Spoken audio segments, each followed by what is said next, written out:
한국장학재단에서 받은 취업 후 학자금 대출을 앞으로는 채무자의 선택에 따라 한꺼번에 갚는 게 가능해졌습니다. 또 자영업자 대출자의 경우 복잡한 학자금 상환 신고 의무가 폐지됩니다. 자세한 내용 심층 취재에서 살펴봅니다.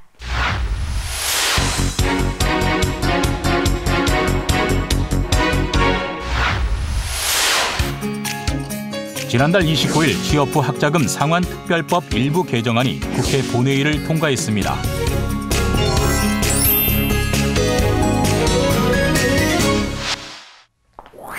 취업 후 학자금 상환 제도는 대학생에게 학자금을 대출하고 원리금은 소득이 발생한 후에 상환하는 제도로 대출은 한국장학재단이 맡고 있으며 소득에 따른 의무적 상환은 국세청이 수행하고 있는데요.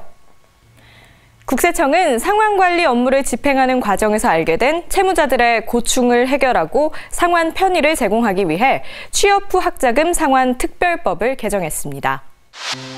지금까지는 학자금 대출금을 안고 있는 취업자들은 회사에서 매달 원천 공제를 통해 대출금을 상환했습니다. 대출금 잔액 전부를 상환하지 않는 한 원천 공제 방식으로 상환할 수밖에 없었는데요. 예를 들어 연봉 2,068만 원을 받기로 해 의무 상환 대상이 된 학자금 대출자의 경우 고용주가 매달 3만 원씩 급여에서 원천 공제해 상환해야 합니다. 이에 따라 고용주는 매달 국세청에 학자금 신고를 해야 하고 원천 징수 의무 불이행 시 과태료까지 내야 해 학자금 대출 채무자의 채용을 기피하는 현상마저 발생했습니다. 또한 채무자 입장에서는 회사에 대출받은 사실이 알려져 자존심을 다치는 말을 듣는가 하면 고용주의 업무 부담으로 인한 부정적인 눈총을 받아야 했습니다. 이러한 문제로 그동안 국세청 상담센터에 제기된 민원만 7만 건에 달할 정도로 가장 큰 불만으로 나타났습니다. 취업 후 학자금 상환 제도는 대출할 때 담보 없이 대출해주고 상환하지 못하더라도 신용유의자로 등록도 하지 않습니다. 그래서 대학을 졸업한 후 취업하면 회사가 급여를 지급할 때 의무적으로 원천 공제하여 상환하도록 설계된 것입니다.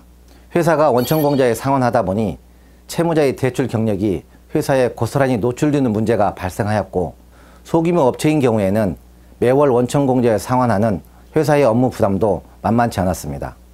이러한 문제를 해결하기 위하여 회사가 원천 공제하기 전에 채무자의 선택에 따라 원천 공제 대상 1년분을 한꺼번에 납부하거나 이후에 분할하여 상환하는 경우 원천 공제하지 않도록 제도를 개선한 것입니다. 국세청은 이번 특별법 개정으로 고용된 채무자가 한두 명에 불과한 회사에 소속된 채무자들은 대부분 선납제를 이용할 것으로 보여 고용주의 업무 부담과 과태료 부담을 덜 수 있을 것으로 기대했는데요. 또한 채무자도 대출받은 사실을 회사에 알리지 않고 직접 상환할 수 있어 사생활 보호가 가능해졌습니다. 국세청은 또 의무 상환액을 신고 납부해야 했던 자영업자에 대해서는 세무당국에 신고한 소득에 따라 자동으로 결정 고지된 상환금을 납부만 하도록 했는데요. 종전에는 졸업 후 자영업을 통해 종합소득이 발생한 채무자는 종합소득세를 신고하면서 별도로 의무 상환액을 신고하고 무신고 시 과태료까지 부담해야 했습니다. 하지만 의무 상환액은 이미 신고된 국세소득 금액에 따라 자동으로 결정되기 때문에 굳이 신고를 따로 할 필요가 있느냐는 불만이 제기되었는데요. 이에 따라 국세청은 취업 대신 자영업을 선택한 학자금 대출자의 경우 별도의 신고 없이 국세청이 신고 소득에 맞춰 고지한 금액만 납부할 수 있도록 개정했습니다. 별도의 신고 절차 없이 고지된 금액만 납부하면 되기 때문에 상환 방법이 무척 간편해지고 무신고에 따른 과태료 부담도 없게 되었습니다. 국세청도 신고에 따른 불필요한 행정력 낭비를 줄일 수 있어 그 행정력을 장기 미상환자 관리, 체납자 관리 등 효율적인 업무에 투입할 수 있게 되었습니다.